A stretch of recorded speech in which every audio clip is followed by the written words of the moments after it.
Really grateful that you have chosen this one, and I just wanted to get a quick understanding of who's in the room. Do we have any Gryffindors in the house? Excellent. How about Hufflepuffs?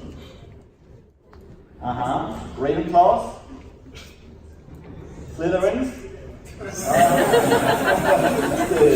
Okay, fantastic. So, if you are at a table where in this little corner no one has raised their hands, could you please raise your hand now?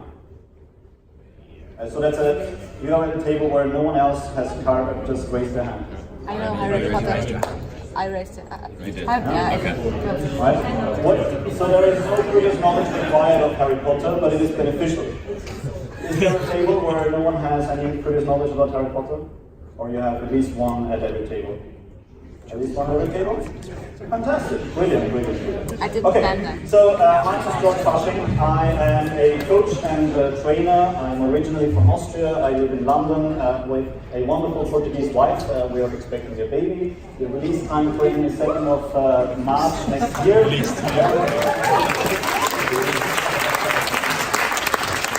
Thank you. And I am a fan of Harry Potter. I myself am a Ravenclaw. My attire is over there. I didn't bring my one more cape. Frankly, I don't have them yet. I'm still deciding. But I wanted to create something really special for this event, something that has some connection to London and the UK. And I'm very passionate about team development and team dynamics. And so it hit me one day, well, obviously, Harry Potter. So, this is a beginner level, it is an introduction to team dynamics and working in team development. However, if you are a little bit further along your journey, I'm also confident that this is hopefully going to be an entertaining session and there will be a few nuggets in there for you as well. So, it is a workshop. Which means you will actually be experiencing something that you could choose to facilitate with a team that you're working with, right? So you get the participant perspective of what this is all about. And we are going to go through the whole exercise together. So first off, I wanted to share the 4 houses of Hogwarts with you. This will to some extent be already familiar to you, but just in order to level set us all. So there are 4 houses in Hogwarts. Hogwarts, of course, is the wizarding school where the magically inclined can go to get their education. And there are 4 dorms in the house of Hogwarts, or 4 houses. And these houses are Ravenclaw, Hufflepuff, Gryffindor, and Slytherin. Down here you have the wonderful words of the sorting hats. There's the sorting ceremony when you go as a first year through the big hall and you sit in front of everybody else. The sorting hat is placed in the hat. It kind of works out who you are and which house would best be matched with your personality. And then through this little tale here, we're learning the attributes of each of the houses. And we're going to be using the houses of Hogwarts in order to explore the dynamics of teams. So, Ravenclaw, Hufflepuff, Gryffindor, Slytherin. So let's start with Hufflepuff, for example. You might belong in Hufflepuff where they are just and loyal. Those patient Hufflepuffs are true and unafraid of toil. Right? So we've got just, we've got loyal, we've got patient, and we have courage and being unafraid of toil. Or yet, in wise old Ravenclaw, if you're a ready mind where those of wit and learning will always find their kind. Right? So attributes here are wise, with a ready mind, with wit and learning, are key attributes for the house of Ravenclaw. Gryffindor, you might belong in Gryffindor, where well and brave at heart, their daring, nerve and chivalry set Gryffindors apart. Right? So attributes here, brave, are daring and full with chivalry. Right? Or perhaps in Slytherin, you will make your real friends, those cunning folks use any means to achieve their ends. Yeah? So, we have a cunning folks. Yeah? And they are basically trying to achieve the result, no matter the means. Right? Those are the key attributes that you'll be playing with in the upcoming exercise. However, outside of the houses of Hogwarts, there is another team in the world of Harry Potter. The disciples of Voldemort, he who must not be named. What sort of attributes do you think these people have? Let's do a quick shout out. What are some of their team's attributes? What's that? Yes. Yeah. So they are could be described as selfish, cruel, yeah, and have no tolerance, hungry for power. Right? Those might be their attributes. Okay. So that is pretty much all the briefing that we need, and if you have been familiar with Harry Potter, hopefully that was a fair enough synopsis of the 4 houses as well as the Death-Eaters. But it is these attributes that you'll be playing with now in order to start thinking about some of the dynamics. Right? So, this is the point where I'll ask you to turn over the sheets that are on your tables. And you see a little template here. Yeah? So, thinking about the attributes for each of the houses, we are assuming that we are working with a team that is from each of the houses. So there's a team that has members that all belong to Gryffindor, another team that has members that all belong to Hufflepuff, another one for Ravenclaw, and so on and so forth. Right? So think about these attributes that we just discussed. I'm going to leave these ones up here for reference. What I'd like for you to do in the next 15 minutes is to have a quick conversation at your tables. This is, there are no points for perfection, right? So simply collect the thoughts that are coming up and complete this template. So there is a section for behaviors, there's a section for emotions, and there's a section for spiral that we're not covering yet. So focus only on the behaviors and emotions, okay? So bear in mind the attributes for each of the houses. What would a team look like? What behaviors might you observe that is displaying those attributes? Yeah? And for a team of each of the houses, what are some of the emotions that might be very frequently experienced there? Okay? Fair enough? Fantastic. Off we go. I'll check in with you after 10 minutes. But yeah, there are 5 of these teams to complete. So speed is more important than depth for this exercise, right? We're just getting you all in the mindset of what it would feel like in one of each of those teams. And off you go, 15 minutes. That's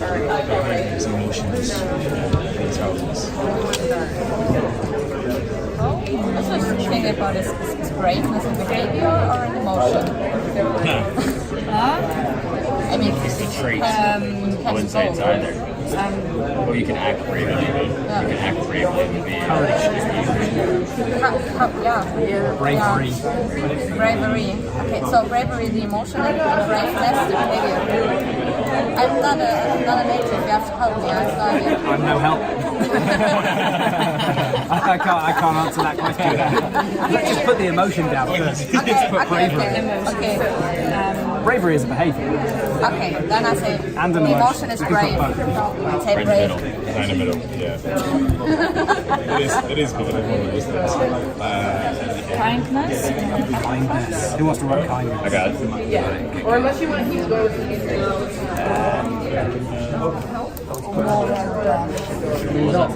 Cunning. You can write in it or you can also Recklessness. Recklessness. That one. Make it that one. Recklessness is what behavior Do it. Yeah, it is. Absolutely. Write down. Cunning. What's cunning, by the way? I don't know. How do you define cunning? Oh, that's questions. It would be cunning would be behaviour where you are attempting to achieve ends without care for the effect it might have. Or if you have a particularly clever way, recklessness would imply you're not planning it; it's just going. It's just you're just making a mess. Whereas cunning is very clever. It's bad. It's potentially bad intent. Kind of sneaky, Yeah, sneaky. I get the feeling we're talking about psychopaths. I would agree. I think it might be slightly implied in the films. First one, Griffin. Right.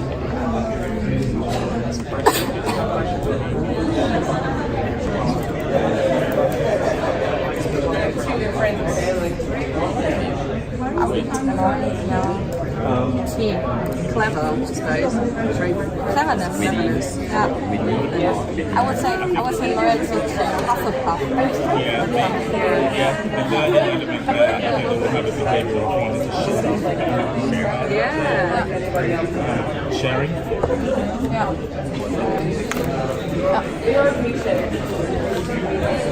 Yeah, that's good. That's good. That's a good one. These will be spontaneous. Probably Gryffindors would say. If they're quite brave, then that's spontaneous.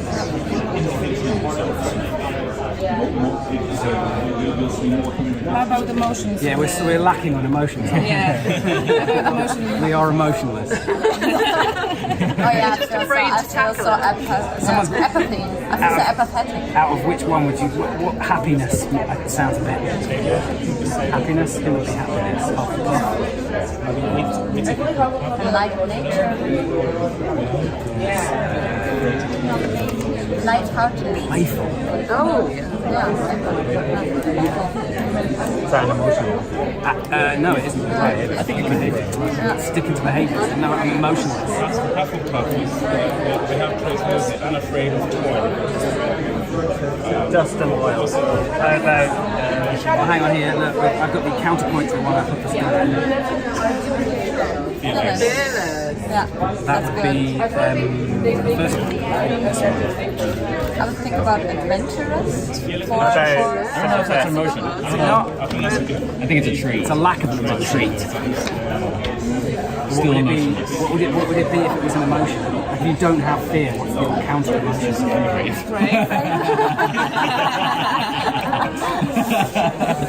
That's why they don't really come in.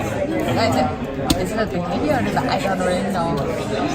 Stuff I call it. Is that adventurous? Yeah, I'm sorry, Do we think what he's getting at here is that there won't be as many emotions as behaviours, that we'll all be focusing on the It's behaviours? easier to yeah, of course, yeah. That's not awesome. I like to be sympathetic here. That's a good one. Perfect. How about empathy?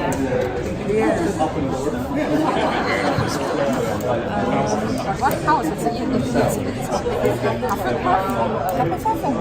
Yeah, because they're loyal, right? So it's like loyal to the team, so they're sympathetic to the team. Yeah. I mean, what's meant to come, for example, is the Ravenclaws are pretty smart. They are the smart kids. Yeah. Smart kids.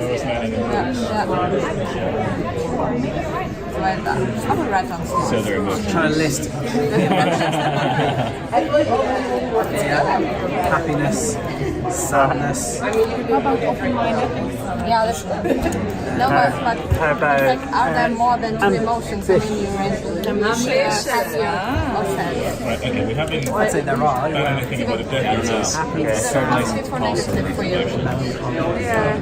okay? That's an Anything on the death That's races? sure. Are we supposed to look at them as well? Yeah. Yeah, Media, really, obviously. yeah, it's good. Power. Is it power and emotion? Yeah, I think we're putting down a lot of traits. How do you feel when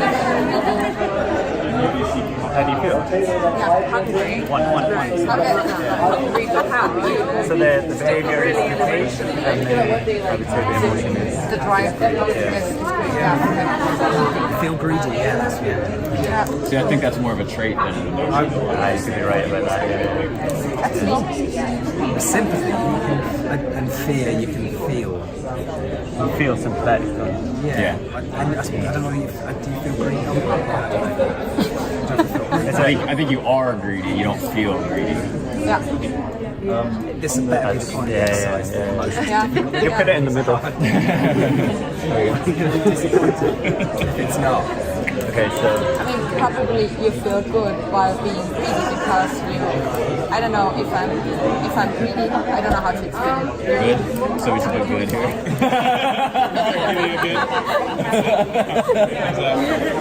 Yeah, because if greediness is part of my character or part of my behavior, then I probably follow a goal with being greedy. So probably it makes me feel good to be greedy. deep down, does it really? Yeah. Deep down. You're always Deep looking down. for more. You're never I'm satisfied. not talking on a philosophical kind. How about vindictive? You feel vindictive? Could you explain that to me? I looked up the definition. Having or showing a strong or unreasoning desire for revenge. Oh, that's good. I think we have no emotions when we rave. Because the smart ones don't have them. Yeah. Like they can be open-minded, but it's that kind of emotion.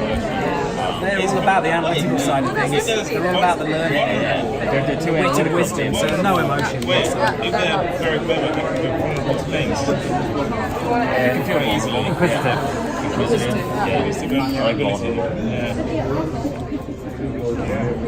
both. Safety. Is it always feel safe from anything? I think Gryffindor. Getting closer to an emotion. I think. The problem with emotion is it comes from the part of the brain where you can't do language. Yes. So it's really difficult to put words against it. Relate them. That always happens to me when I'm drunk. I read that upside down. Vulnerable. That may be related. Yeah, it's related. Okay, yeah. I'm drunk, it's an emotion. I'm feeling it. What Gryffindors tend to be is irrational. They put hard over head when you do Impulsive as well. Impulsive is the right word, Not yeah. So, but is that's more of the if you're impulsive? You still think it's a tree. So, gonna go- I'm just thinking about the impulsive spontaneous thing. I'm gonna go motivated here. I said that. You said, you asked what the difference, what was different between cunning and wit. Yeah, so they're not afraid of toil. So Just because it's a good word, that's why. Oh yeah. That has nothing to do with me, so. Thanks, Jen. Choose wisely. Yeah, okay. Tenders again, twice. Tender goodness, I guess. Whenever he's thinking of stuff. Are we supposed to do anything with that? Not yet, he said not yet. Yeah. It's quite good. Anybody anxious? Anxious. Ravenclaw? Anxious over Anxiety is My an emotion, social right? regularity is anxious. Anxious? Very good. Connected to Anxiety the is brain, definitely an the wittiness and the cleverness. Disdain? Oh, you're looking at emotions? Yeah. There we go, anxiety. That's good. That's great. Proud. Yeah, that's good. Yeah, that's good. Okay, fantastic. So we will move on. Well done, everyone. The next stage of phase one is to think about the spiral. So all of these traits are just particular traits. The behaviors that you see, there are emotional states that we have in the team. Now, the Gryffindors, for example, tend to get into trouble, right? So their attributes and their behaviors, and lovely as they are, but doing too much of a good thing can also be too much, right? So that would then be a downward spiral, right? When the team ultimately actually works against itself through a dynamic that it has, right? On the flip side, some of these attributes can help the team create a positive spiral, right? So we're now thinking of the impact of these individual teams. What is coming for them? So if the team is experiencing an upward spiral, right, then their particular traits are really helping them to raise their productivity, raise their positivity. If they're doing too much of a good thing, for example, or some of the traits are perhaps not so ideal for them, then that can create a negative spiral, right? So in the next step, I'll ask you, so what is it about that team that helps them to keep an upward spiral? And what is it about that team that could create a downward spiral? Yeah? Again, what is it about this particular team's attributes, behaviors, emotions that could create an upward spiral for them, where productivity and positivity is increased? And what are some elements that could create a downward spiral, a spiral that could reduce positivity and productivity? Okay? About 5 minutes for this, just a quick run through, please. Thank you. What the hell? 5 minutes? I'd say each one of those could be upwards or downwards. Probably across Being too proud can cause a downward spiral. Everybody.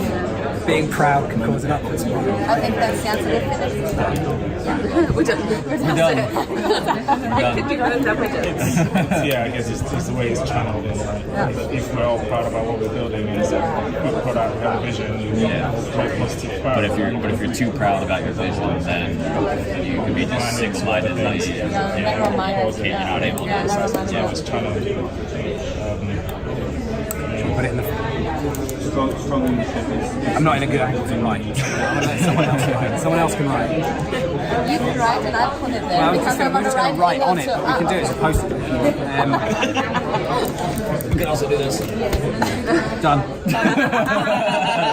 Or you can write underneath proud, how it could go up. Yeah, but we need another thing, you know.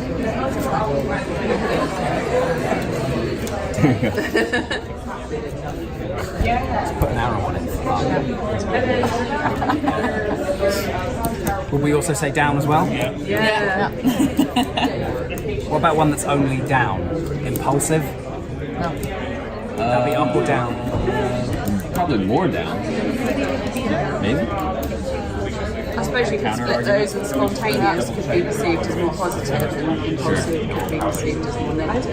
Like you say, sort of impulsive could be someone doing something without thinking it The through. connotations of Yeah. Whereas So when you think of adventurous would be more positive. Exactly. Yeah. Down. As long as you don't freeze. I think they're different. They're different ones. So impulsive down, spontaneous. Spontaneous up. Let's move on to something else. Kindness. It's got to be an up, right? That's got to be an up. Yeah. I can't see. Is there Unless you've got a team of psychopaths. You can be too kind. Because I mean, aggressiveness can be nice. Can be good. As long as they're kindness. Not always that bad. Loyalty. You can be loyal to a fault. I mean, it's a saying. If you are so Ups and downs loyal on to the a majority person of that when you you get that don't, feedback. Yes. that you stop thinking by yourself, then it's not really good. Because yes, I have no experience with that. Sympathy can only be good, right? I think it's the same with loyalty. You sympathize too much with one person, and it can't happen that you neglect others. Everything in moderation is the whole story. I think, yeah. Yeah. It's all about negotiation. Hey. Yeah, that's good. Being vulnerable can be good also. It helps, building trust. Yeah, Expecto. Yeah. Up and down. I've had it. Probably less so, but it's there. Inquisitive is great. Except for, unless you're too inquisitive, then you're just annoying. You don't want to ask about that. And the same with sharing. Curiosity like, killed the cat, overshare. right? Overshare for a reason, isn't there? You're like, wow, you just told me your life story in 5 Way seconds. too much. Whoa, bit scared of. It's the same with smart, I guess. I mean, you can be smart, but smart people often tend to forget this emotional side of the story. Yeah. And so they just act from only one perspective, just for head. Yeah. I think that's a different trait though that would cause that, because you can be smart and not behave that way. Yeah, of course. Yeah. So I think that's a separate That's trait the danger that of it, they may be a correlation there, but it's not necessarily the same thing. So I'll be less inclined to say down.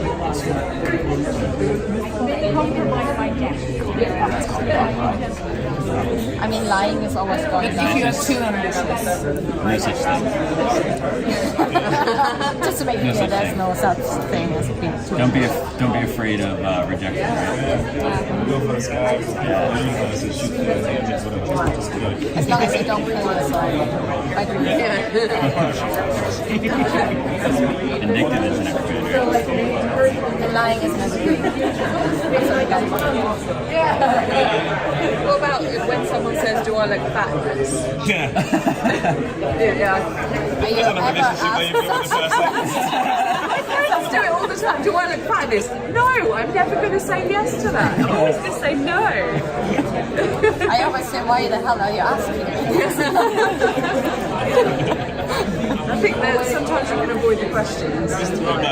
Being aggressive up and down. Is it ever up? What's that? Is it ever up? Aggressiveness? Yeah. You have to be aggressive at certain times. Absolutely. Have to be aggressive. Attack the problem. No, I don't. I think maybe that's maybe a different trend. Yeah. I think you should talk to each other. Sure. Assertive. You were assertive. You weren't aggressive. Okay. You were assertive. Okay. For the next section, I'll do we'll yes. For the next section, we will just going to do a little bit of a table share, so you get some perspectives on the different houses from other tables, if that's all right. So we're going to work house by house, just a very brief summary of what has come up for you. We'd like to share with us what they come up with for a house Gryffindor. We're going to get a mic, because there are a lot of people in the room. 1 second, DJ is coming over. Thank you very much for going first, by the way. House Gryffindor. For the upward spiral, we wrote down friendship and trust. For the downward spiral, we wrote down stubborn. Sometimes they act without thinking and get into trouble. So we don't want that.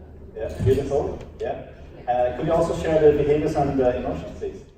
Behaviors where they face the unknowns, even though it's kind of they're brave, they go ahead and do the. What else? They're stubborn as well. That's enough. Behaviors, I guess. And they act without thinking. Those 3 are behaviors that we wrote down. Yeah. And how about the emotions? Emotions. Daring.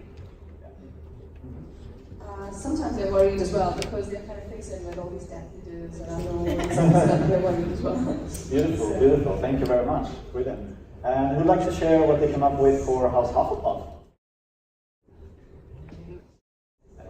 Over here. This is closer. Sorry. We'll come to you next. So for the behavior, we have that they are also sometimes brave, but in a more teamish way, and that they're super hardworking and helping each other all the time. They are quite positive, loyal, and trust each other a lot. On the positive spiral, we have this positive energy. The intrinsic motivation is really high with them. And on the downward spiral, we have gullible, and that they sometimes just too nice and don't dare to say bad stuff as well. Beautiful. Thank you very much. And then for House Ravenclaw, oh, that hand up. Very quickly. I mean, I could project too. Yeah. Okay. So for Ravenclaw, behaviors-wise, we put objective thinking, leadership, creativity, and witty. Emotions, we have pride, confidence. As far as like their spirals, their upward spiral, we put the objective thinking, and then downward spiral, we put overconfidence. Beautiful. Thank you very much. And going over to House Slytherin, who would like to share what they come up with for that, please? Also very decisive. Thank you very much. So what did they come up with? You can project them to the back. Can you share here? Or wait for my Brilliant, thanks. So they want to get on the top, regardless of other people. They are not tolerating failure. They compete each other in team, and they are finger pointing. So on emotions, we had a few, but we moved them around. So just now it's jealous. is emotion. On the spiral, bringing them up is ambitions, and that they like to lick upwards, become managers. Downwards, they are playing a blame game, and they will also give a lot of false promises. Yeah, absolutely beautiful. Thank you very much. And Defitas, even volunteered before I said it. Over to Gavin. Could you get the mic over to Gavin, please? That'd be alright. Oh yeah, Gavin has a very loud projected voice. Go for it, Gavin. So Defitas, self-interest, and the pathways to self-interest.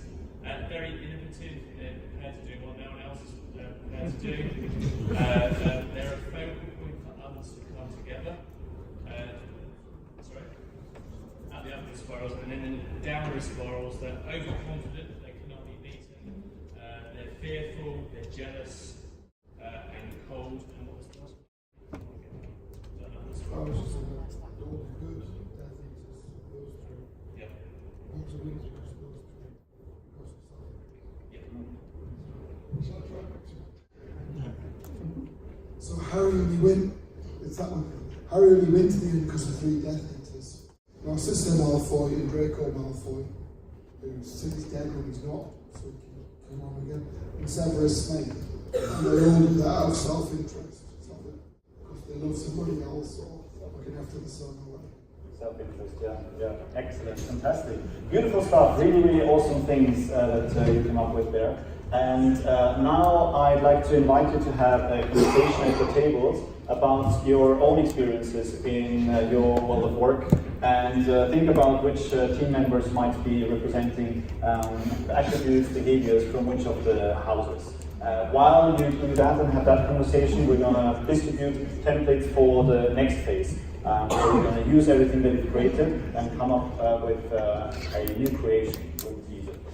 Okay, so 5 minutes or so table conversation. Think back to your own environment and share some stories of team members and which of the houses, or perhaps the Death Eaters, they have exemplified some attributes and behaviors. All right, over to you. Thank you. Does anyone have a Death Eater? No, that would be exaggeration. A bit. Just a bit. Small. No, I don't want to be me. I've had that, I've experienced that. Not in the current team. Yeah, aggressive. I'm that to a fault. That's a problem. To things like I stayed in a job for 5 years when I should have left after 2. I'm trying to quantify it. I'm trying to come up with a good way to put it. I try to see the good all the time when sometimes I need to tell people, Just shut up. Shut up, you're not doing a good job, you need to do this, this and this, but I feel like I'm being disloyal by telling them that, when in truth that would be a case of doing them a favour. So yeah, that's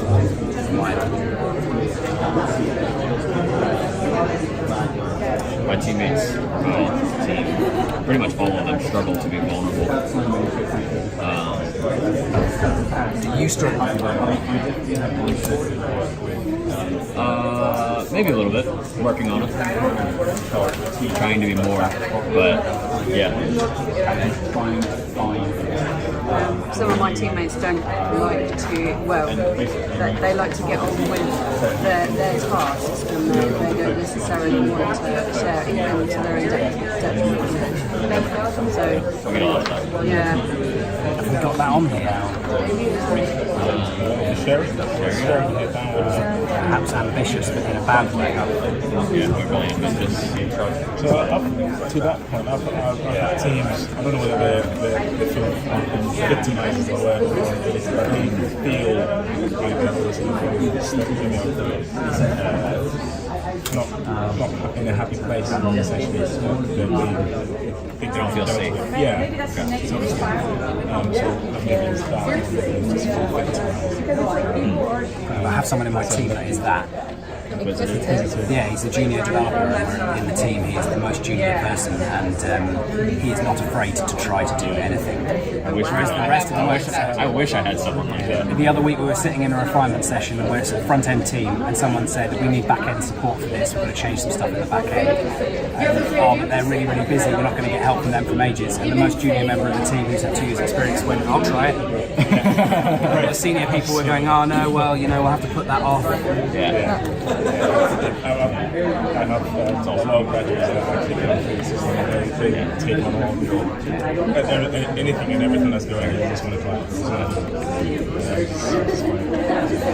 Most of my team members are very impulsive, and it's really. I really sympathize with that because I'm impulsive too. But it makes it difficult to lead them into focusing on their work because they are like squirrels on speed. So like this, my attention is not holding longer than 5 seconds. And, that's. I really like that. I like the guys, but it's just like.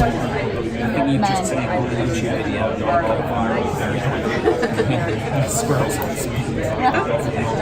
I'm so going to use that term now. That's just this heavy in this animation movie. I know what you mean. Over the hedge, is it? Yeah. Over the hedge, yeah, and that's my team, and I've got 7 of them. Yeah.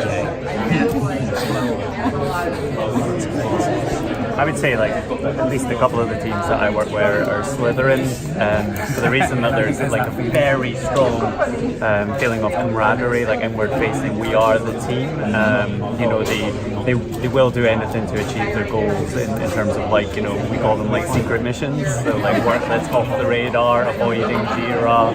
And this is all driven from fear of people saying no, but they are ambitious to achieve like goals which are to a certain extent aligned, but they don't care about doing it by the book. They just, you know, we are the team. We will do it. You know, our entire organisation is Scrum. They do Kanban, that kind of thing. So they're absolutely against the grain. We have it on a department level as well. Yeah. The difference between design, UX, and development. We're in the development area, and certainly there's a feeling that design are a closed shop. That, you know, it's us and them. The technology department's constantly going, and I've been saying about it for years, that we need to have UX and designers in the team. But they're a separate department, and it creates this animosity because if you want any design work done, they don't do sprints. They just do stuff when they can do it. So we're there waiting to start, and we haven't got the designs because they work differently, and it ends up with this situation where But it feels like animosity it's between more departments. Us against them, not us and them, but us against them. Definitely. Okay. That's bad. I think they're looking to change it. It's upsetting. With saying no. To put designers and UX into teams. With saying shut up. I think what's funny is like in terms of Death Eaters, there probably are no Death Eaters. We work at the same place, by the way. There probably are no Death Eaters, but what can happen is it's like the outward perception, isn't it? So like you see other sometimes other areas as Death Eaters. I actually complained about someone in our organisation to HR because they were that to me because I ride a bike.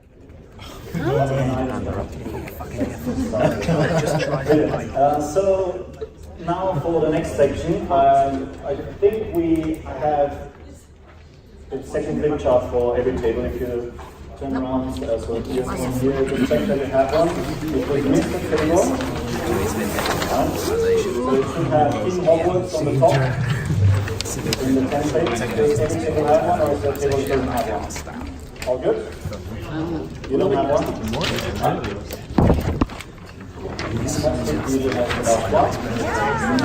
Good. All right. So there is immense strength in diversity. Right?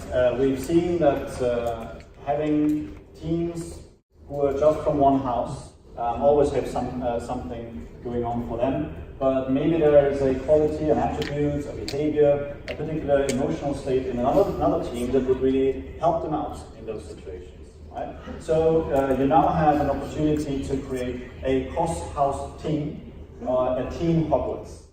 Yeah? So you can shop around attributes from each of the houses You can think through, with that combination of attributes, what might be some behaviors that you see from a Team Hogwarts? What are some emotions that you experience there? And again, we'll use checking.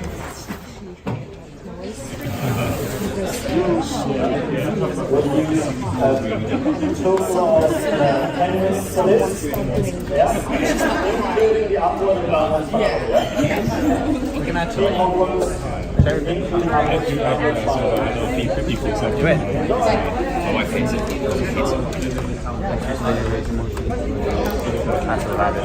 Okay, so we've got the behaviors. Alright, so it's create attributes, behaviors, emotions, our team helpers. I mean, I like people who are kind. I like to work with people who are kind. Yeah. Right in front. Yeah. Aren't they all? So, people who are ambitious. Yeah, ambition is great.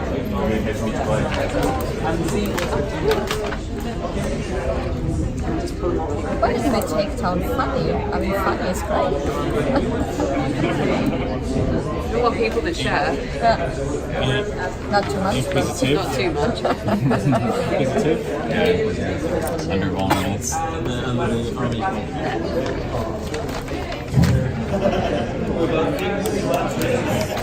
Behaviours do we want? Yeah. You gotta have smart. Yeah.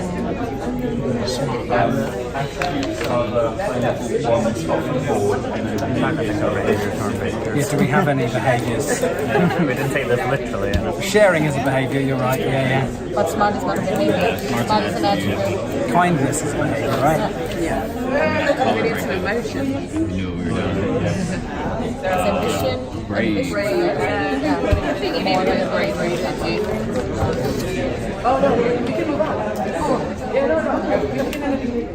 So what are you Sympathetic, motivated.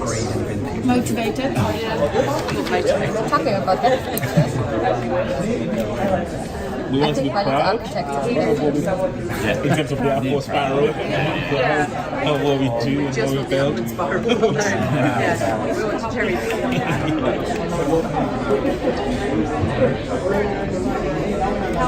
So what's our upward and downward spiral? Challenges. That's some messed up.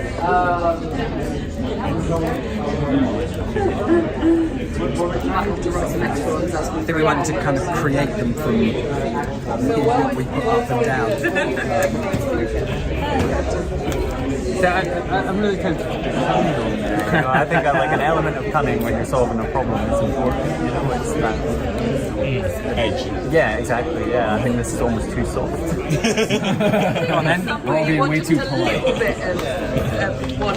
We have kindness there to balance it. So. Yeah.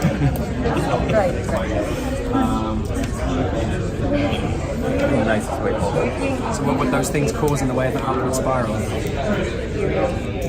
Creativity. Well, if you get too proud and too cunning, you're gonna that can be Creativity and team spirit. a downward spiral.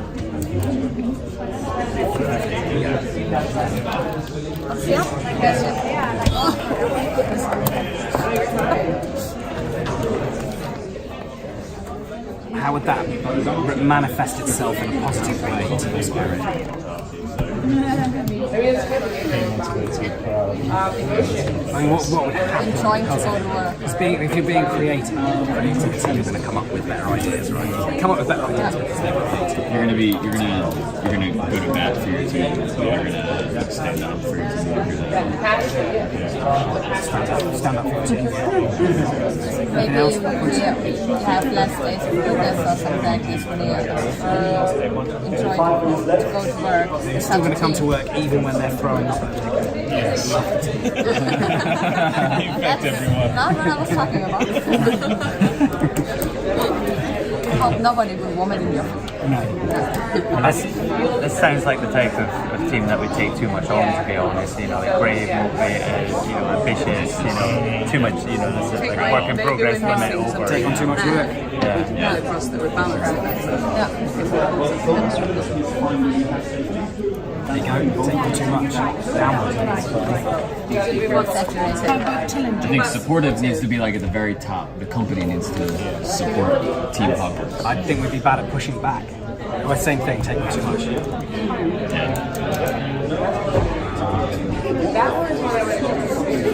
About different team will challenge vision and value of each product.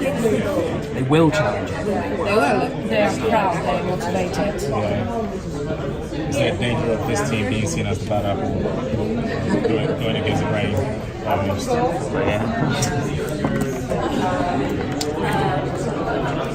Is that down a spiral? That's a good question.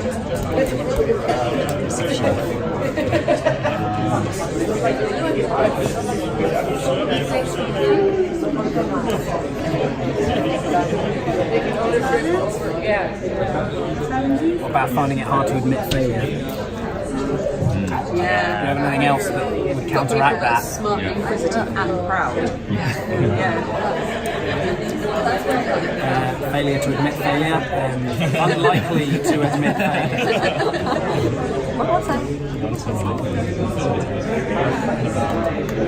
I was thinking maybe short-sighted as well. But I don't know. We're kind of at odds on a few things here. We've got like, you can see that. Okay, cool.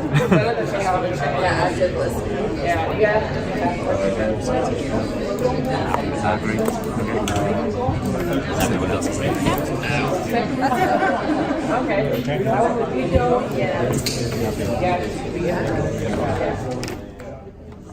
It's a great idea. Yeah. Harry Potter frame. I love Harry Potter. Oh, I do. My 11-year-old. Given the choice, what would you be out of those? He's reading it all the way through. So I decided actually I'll get round to reading it. I've got the fire. I can't read like one book after another after another. There you go. That's what Real friends, not that team workers. They get bigger as you go through, don't they? So I'm on book 4, and I think I'm like 28% of the way through all of them, because I just downloaded the whole lot. So yeah, it's a long way to go. Yeah, but that's okay. So you have much more of, or you have fun a longer period of time. Exactly. Yes, yeah, that's what I was saying.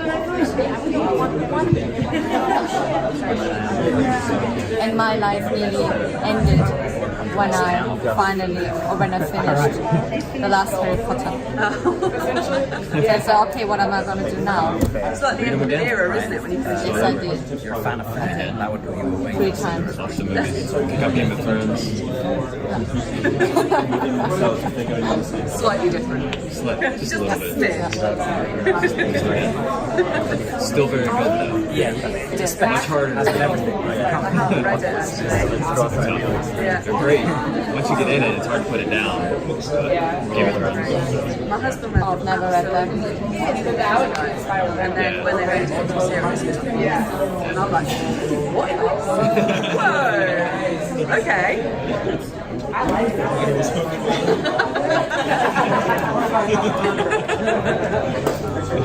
Yeah, he's not fun. I don't understand that. We are It took quite a while for me to be persuaded to watch the films. Good enough? Yeah, pretty much. Fantastic, great work. All right, so we'll do a very quick share. How I'd like to try to do this is I'll point to the table and you name one thing, and we'll do it category by category. Okay? Let's try this. Okay, attributes. One thing. Loyalty. Friendship. Who had friendship? Excellent. Next table. Cunning. Cunning. Who had cunning? Interesting. Fantastic. Next table. Another thing. Motivator. Who had? All right. Also a G. Fantastic. And table all the way in the back. Another attribute. Curiosity. Curious. Who has curiosity? Also you. Fantastic. And the table over there with Cameron Dan? Cross-functional. Cross-functional.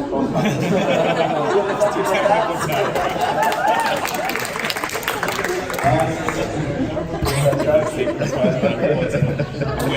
Well organized. Anyone else got well organized? Something like that. Fantastic. And how about this table? Thirsty of knowledge. Who had thirst for knowledge? Anyone else? Learning, yeah, very nice. Okay, what about behaviors? Let's start with the table in the middle there. Hardworking, anyone else dedicated hardworking? Another one over there, fantastic. How about this one, another behavior?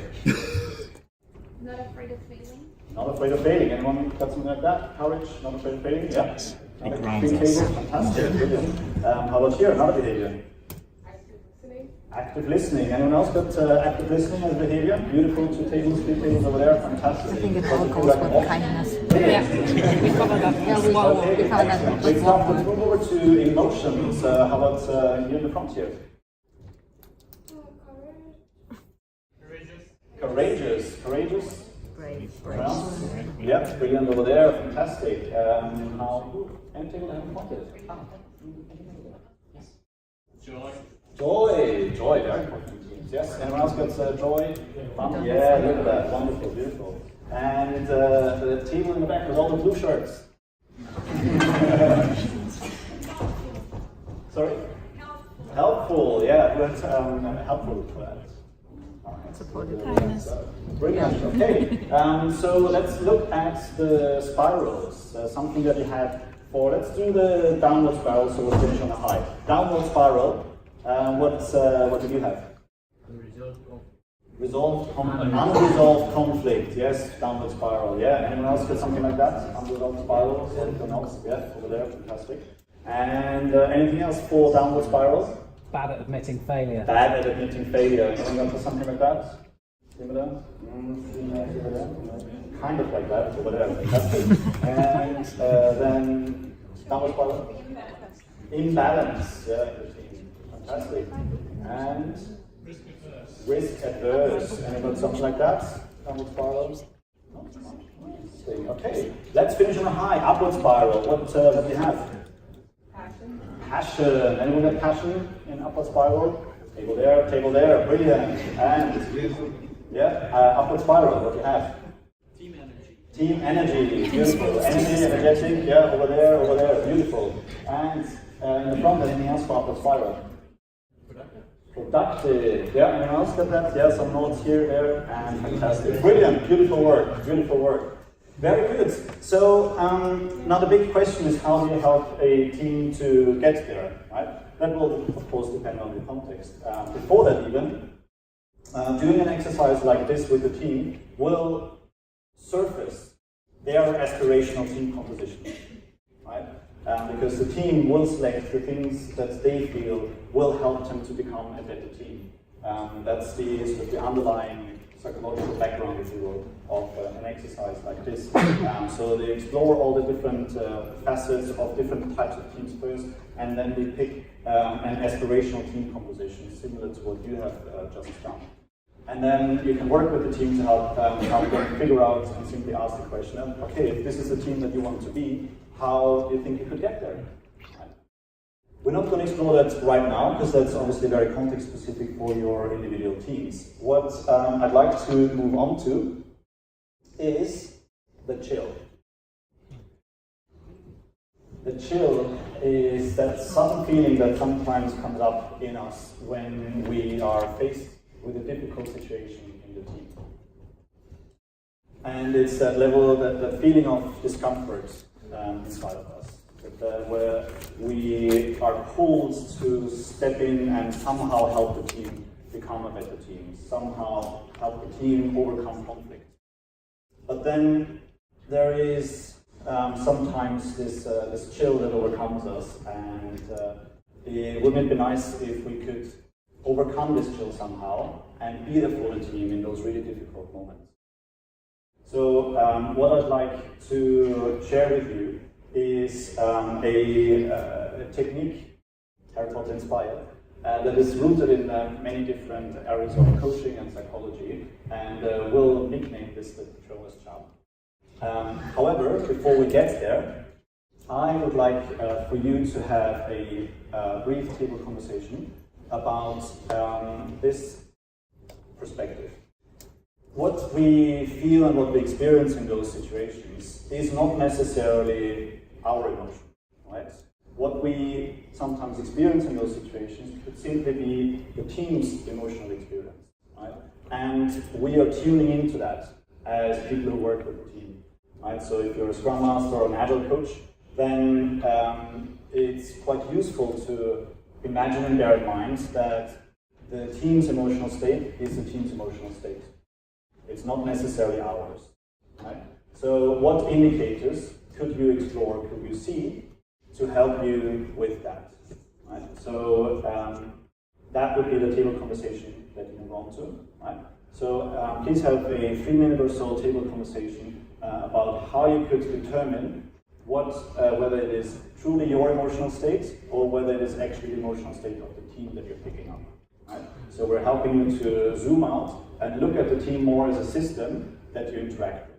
If you're a team member, you can also practice that and actually zoom out and take a moment, all right, okay, am I actually part of this emotional experience, or is this just the team's emotional experience? Okay, so what are the indicators that you could draw on? How could you determine whether it's a team emotional experience that you're going through, or whether it's actually your own? Good. 3 minutes or so. Okay. What a question for 3 minutes.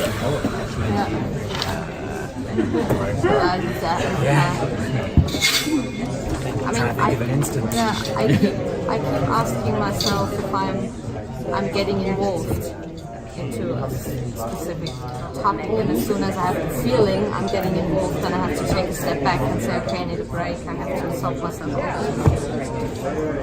But that's the only answer I could probably give. Yeah. But it's all about, I feel this way or that way, and then I'm reacting. I don't know if I can measure in what state I really, I really recognize this is a feeling. If you have another idea, I'm glad to hear it, because I have not. I think I struggle to pick up on My technique for that is like I'm writing down the whole problem, the solution, the struggle, and just put it on my table, go back after hour, go back to that, read it, and just the first feeling that I had, just okay, am I involved? Am I making any feelings for that? Or the first thought is like, how can I help? This is like my technique. I'm not involved in everything.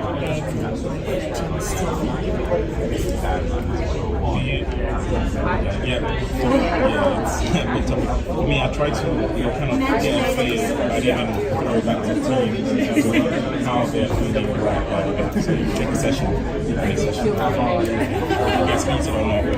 I try to find out and validate my own perceptions of how I'm feeling. So whether I was this right or not.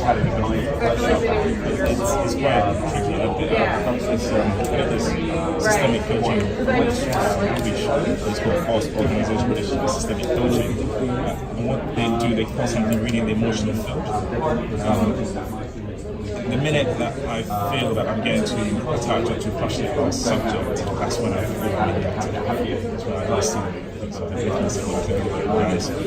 feel like this is happening. I may throw some words out there, I may not. I need to sit down and qualify and then it's not so hard. So you mean when you sense that fixed moment where you can't keep your state of being neutral? Yes. When I start having a strong opinion, then I feel I'm impacted. Yeah, that's a good way to describe it, I think. That's my cue. He's like, I see. Anything from you guys? I mean, you didn't get to tell me something earlier. Definitely something. I think it's a team. guilty reputation for taking the world on our shoulders, getting too invested, and then not being able to see, So, yeah. And it's very easy to get motivated. We're all passionate about what we do. We are there to replace the domestic violence. To get that to The question for me is, can you ever do this and while being a Scrum Master? Because you're part of the Scrum team. I mean, you're not part of the dev team, but you're part of the Scrum team. So for me, it's really hard or near impossible to really coach my team because I'm a part of it. At least I feel like I'm a part of it. So it's always so hard for me to just take a step back and keep this neutral position when I'm actually engaged in their feelings. And sometimes it feels like shit. A few things really beautiful conversation. So some of the indicators might be that actually you're feeling pretty good, but then you're entering the team space and all of a sudden the mood sinks you down, right? That could be one of the things. Or you're in a heated conversation, you're stepping out, and all of a sudden, those types of things, right? So checking in, practicing our own emotional intelligence. You might have already read Daniel Goleman's book on it. If not, I really recommend it. To help us work on our own emotional intelligence, inspect what it is that we're feeling, thinking through the beliefs that have brought this emotion to us, and then choosing how to respond rather than simply reacting emotionally. And building on that, the concept of social intelligence, where we are able to tune in to emotional state of others and thinking about these two perspectives. That helps us also in the practice of actually working out what is our stuff and what is the team stuff. So we're moving on to the Patronus charm. This is the thing that can help you in those difficult moments when you're drawn to wanting to support the team, wanting to help the team face a difficult situation, or wanting to help the team to resolve a conflict that has been with them, and they are unable to resolve it themselves because they perhaps have not learned how to resolve conflict yet. And there is the chill overcoming you that pulls you back from wanting to do that. So, as I mentioned in a few schools of coaching and in psychology, there is this concept of an anchor. The anchor is essentially a tool that helps us trigger a certain emotional state, a certain state of being. And this is the same concept that we are calling the Patronus charm, because of course teams learning team dynamics with Harry Potter.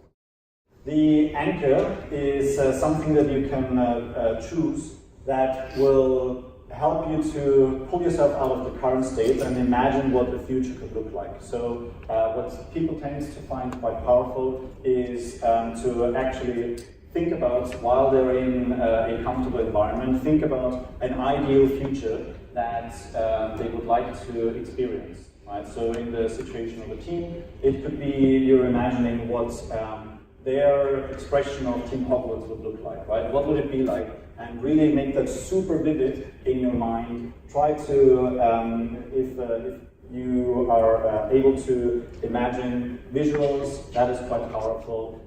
Think about what it would feel like to be there. Think about what it would be like, what it would smell like, even what you would hear the team say, right? So really the best possible future, and that would infuse you with positive energy, that will infuse you with positivity that you could draw on, right? And then in your mind we will tie that to your Patronus charm. So in Harry Potter you have the Patronus charm, which basically is an incredibly powerful positive spell that helps to protect them against Death Eaters and sort of other big threats. And they always appear in the form of an animal. So there are bunnies, otters, foxes, there are deer and stags, and whatever animals might be. You could pick something else that could be an anchor for you that then goes through it, right? So in a bit of individual work, I'd like for you to spend a few moments to really imagine something incredibly powerful and positive that you would like to be reminded of in those difficult moments when the chill comes. Okay, so spend a few moments really going into that imagination. Try to make it as real as possible in your own mind. Okay, we'll use a minute, maybe two for that. So enjoy it, really enjoy that positive experience in your mind.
Wonderful.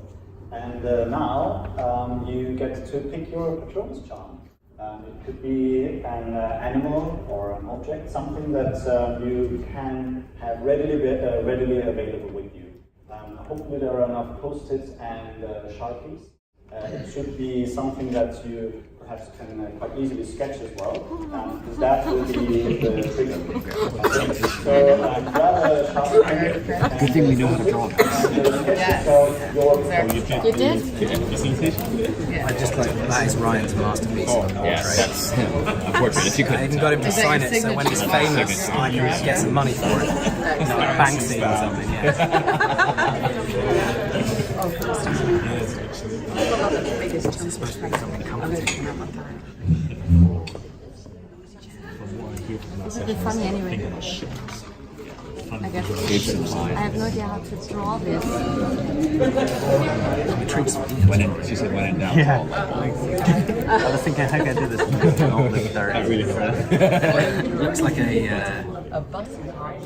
is it a microphone?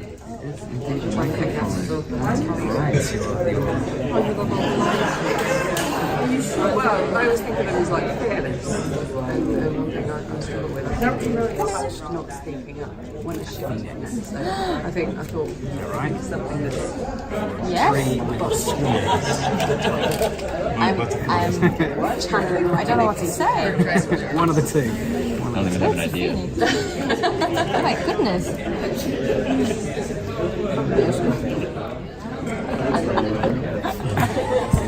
It looks smart. What? Yeah, that's it. Oh, no, I'm trying to think how to say it. I need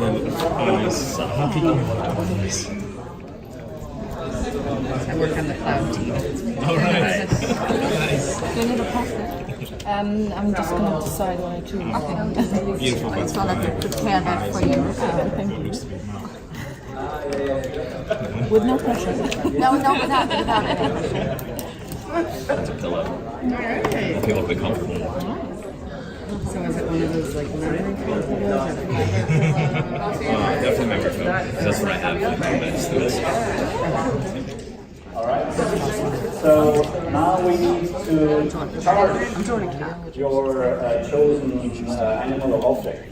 And are you up for a little bit of fun to end the session with? Sure? Yeah? Enthusiasm? Is there? Some? Yeah? Okay, good. So, the actual spell from Harry Potter is Expecto patronum. Yes? Okay. So, take your object, your sketch that you have. Yeah. And all together, we're going to cast the spell. And as you do so, I'd like you to imagine that this object comes to life, and takes away the chill and brings about this positive image, this positive imagination that you've just had before. Okay? So this way you're associating the anchor, the charm, with that state of positivity in your mind. Okay? Ready? In 3, 2, 1. Expecto patronum. Beautiful.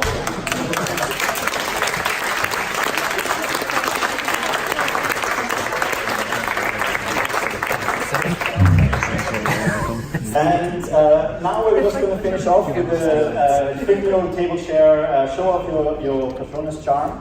For the last thing we'll do, and have a 1-minute conversation, which one you've chosen and how it's meaningful to you, and then we'll finish off.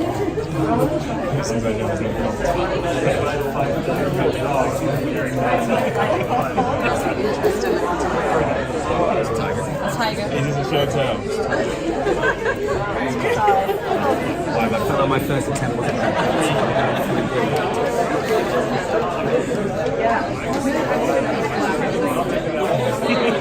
love that. Not edible.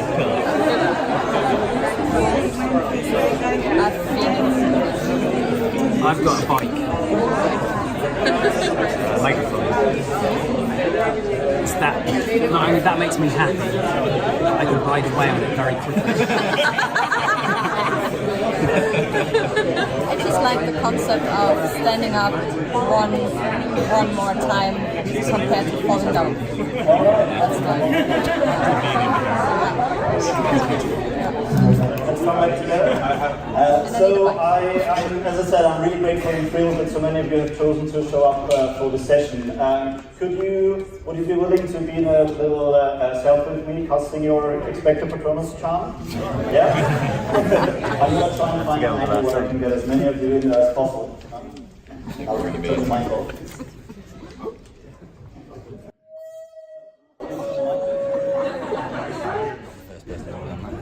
Fantastic. Oh, brilliant. Awesome. Okay, and cast the spell. That was brilliant. Thank you so much.